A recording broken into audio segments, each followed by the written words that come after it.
कुछ भाई बहन कह रहे थे उन्हें अलॉटमेंट का पता नहीं चलता, इसलिए आज से हर वीडियो में उसकी अलॉटमेंट का लिंक दे दिया जाएगा। आप आईपीओ क्लोज होने के 1 दिन के बाद लिंक पर क्लिक करके अपनी अलॉटमेंट चेक कर पाएंगे। धन्यवाद। हेलो फ्रेंड्स, आज हम बात करेंगे गो डिजिट जनरल इंश्योरेंस लिमिटेड के आईपीओ के बारे में। वीडियो शुरू करने से पहले आपको अपना ओपिनियन और एक स्पेशल न्यूज़ बता दूं, ये बेंगलुरु बेस्ड कंपनी है और इसके प्रोमोटर कनाडा बेस्ड एनआरआईएन इन्वेस्टर प्रेम वोट्सा जी है, चेयरमैन कामेश गोयल जी है। क्रिकेटर स्टार विराट कोहली ने जनवरी 2020 में इस कंपनी के 266,667 शेयर्स 75 रुपीस के हिसाब से 2 करोड़ में खरीदे थे और उनकी वाइफ अनुष्का शर्मा ने 66,667 शेयर्स खरीदे थे। टोटल 2.5 करोड़ इन्वेस्ट किया था, जिसकी वैल्यू 272 प्राइस के हिसाब से 9.07 करोड़ हो गई है।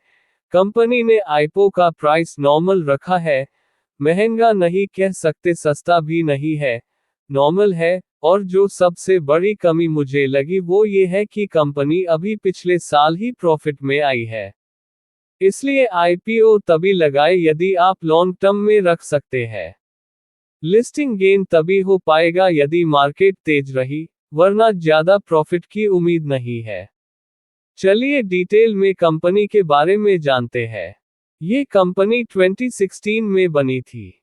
जैसा कि आपको नाम से हाई पता चल रहा है, यह कंपनी इंश्योरेंस प्रोवाइडर है।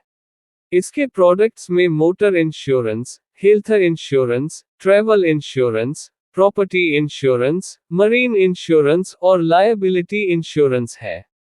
कंपनी के पास 74 प्रोडक्ट्स है। द 31st of December 2023 तक इस कंपनी के पास 61,972 पार्टनर्स और एजेंट्स है।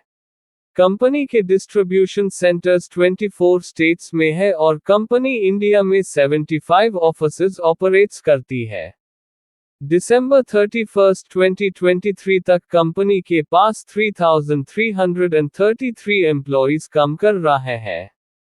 यदि आईपीओ की डिटेल की बात करें तो द 15th of May को यह ओपन हो रहा है और द 17th of May को यह क्लोज हो जाएगा। फेस वैल्यू इसकी 10 रुपीस पर शेयर है।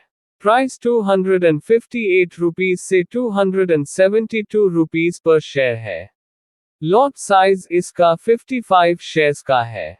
टोटल इश्यू साइज 2614 करोड़ का है, जिसमें फ्रेश इश्यू 1125 करोड़ है जो कंपनी के पास जाएगा और ऑफर फॉर सेल में 1489 करोड़ प्रोमोटर के पास जाएगा।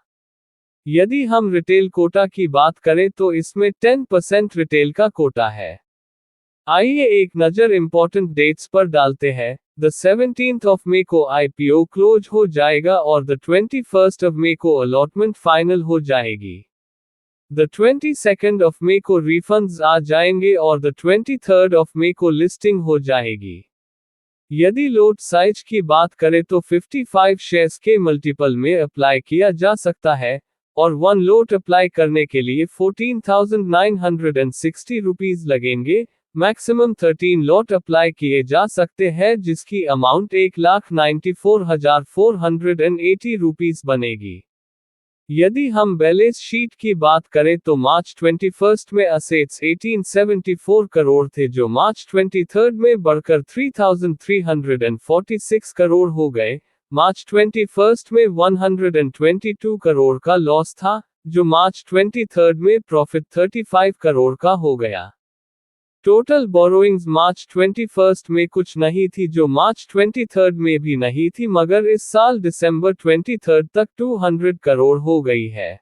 यदि पीई की बात करें तो ये 670 की पीए पर आईपीओ लेकर आए हैं, जो इस सेक्टर में ज्यादा है। ऐसा इसलिए भी है क्योंकि ये कंपनी अभी प्रॉफिट में आई है। सही तरीके से कंपनी की परफॉर्मेंस का नेक्स्ट 2 to 3 इयर्स में पता चलेगा। ग्रे मार्केट में जीएमपी नॉर्मल ट्रेड कर रहा है। ईपीएस 0.41 पैसा है। अगर हम इसकी पीर कंपैरिजन कंपनियों की बात करें तो इस सेगमेंट की बहुत कंपनी मार्केट में लिस्टेड है। इस सेगमेंट में कंपटीशन काफी है, तरक्की वही करेगा जो सर्विस देगा। द न्यू इंडिया एश्योरेंस की PA38 चल रही है। स्टार हेल्थ की PA53 चल रही है। आईसीएचई लोम्बार्ड की PA48 चल रही है। इसको देखकर लगता है गो डिजिट की जगह मार्केट में लिस्टेड कंपनी ज्यादा अच्छी वैल्यूएशन पर अवेलेबल है। इसको देखकर लगता है यह आईपीओ तभी लगाना चाहिए यदि आप 2 to 3 साल तक रख सकते हैं तो आपको आईपीओ काफी अच्छा रिटर्न कमा कर देगा। यदि ऑब्जेक्ट्स ऑफ द आईपीओ की बात करें तो कंपनी को आईपीओ से जो पैसा मिलेगा वो सिर्फ 1125 करोड़ है। और इस पैसे का इस्तेमाल कंपनी फ्यूचर की कैपिटल रिक्वायरमेंट को पूरा करने और कस्टमर बेस बढ़ाने में करेगी। और कंपनी स्टॉक एक्सचेंज में लिस्टिंग करवाकर उसका बेनिफिट अपनी मार्केटिंग में भी लेना चाहती है, जिसका बेनिफिट शेयर होल्डर्स को लॉन्ग टर्म में होगा। यदि ओपिनियन की बात करें तो जीएमपी को देखते हुए लिस्टिंग गेन के लिए मेरी तरफ से यस है, विद हाई रिस्क और वेरी लॉन्ग टर्म के लिए जरूर लगाना चाहिए। यदि जीएमपी की बात करें तो 18% चल रही है। यदि आप भी फ्री डीमैट अकाउंट ओपन करवाना चाहते हैं तो वीडियो के डिस्क्रिप्शन में लिंक दे दिया गया है। हमसे जुड़े रहने के लिए चैनल को सब्सक्राइब कर ले और इस वीडियो को शेयर कर दीजिएगा जिससे लेटेस्ट अपडेट्स और ऐसी ही मार्केट से जुड़ी जानकारी आपको मिलती रहे। Happy investing.